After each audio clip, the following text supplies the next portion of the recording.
There are two types of custody in Massachusetts. One is legal custody. Legal custody is about who makes the major decisions for the child. Two, physical custody. That is about where the child lives and what the parenting time breakdown is between the parents.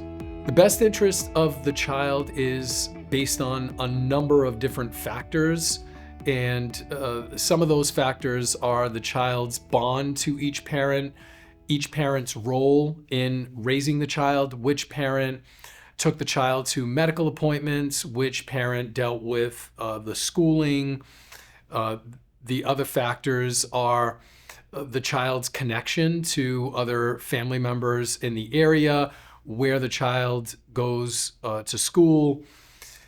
The court also examines the parents' capabilities, respective capabilities as parents. So how are the parents doing psychologically? Are they stable psychologically? Do they have substance abuse issues? Is there a history of crime or concerning incidents? So in addition to looking at some other factors that are more tied to the child, the court also examines how the parties themselves are doing in terms of stability.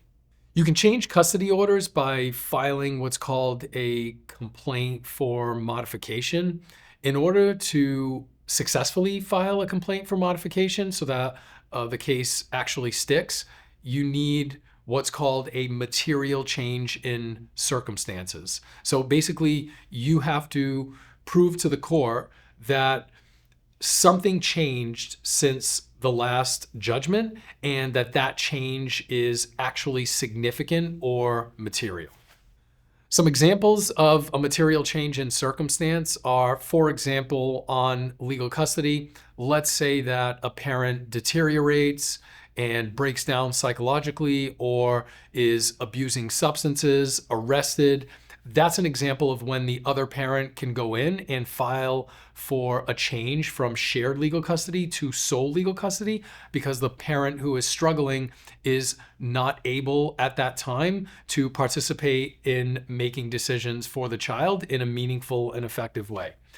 An example of a change in physical custody might be a parent's schedule changes. So at the time of the last judgment, they were in a position where they could execute and stick with a shared custody arrangement, but maybe that parent got a new position, the hours are different, that parent might no longer be available for the hours that parent had on the initial judgment. So a change in a parent's schedule and the parent's lack of availability to parent the child is an example of when it might be appropriate to file a modification on the issue of parenting time. You can move with your child after divorce, but you have to analyze before you make a move how that move will impact the other parent's parenting time. So first of all, generally there is a rule that you cannot move out of state with a child without either the consent of the other parent or an order of the court. And the main reason for that is that after 6 months, the new state would take over jurisdiction of the case.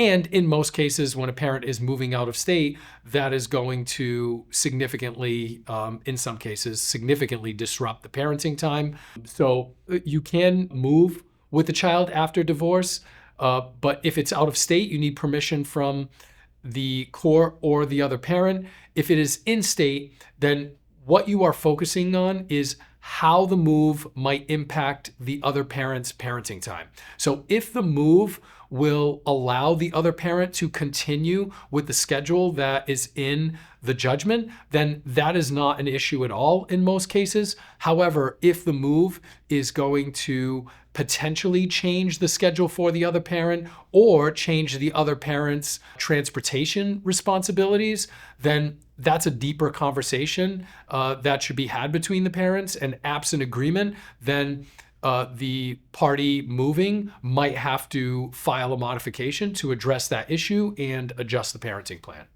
If you have any questions about custody, call Farias Family Law.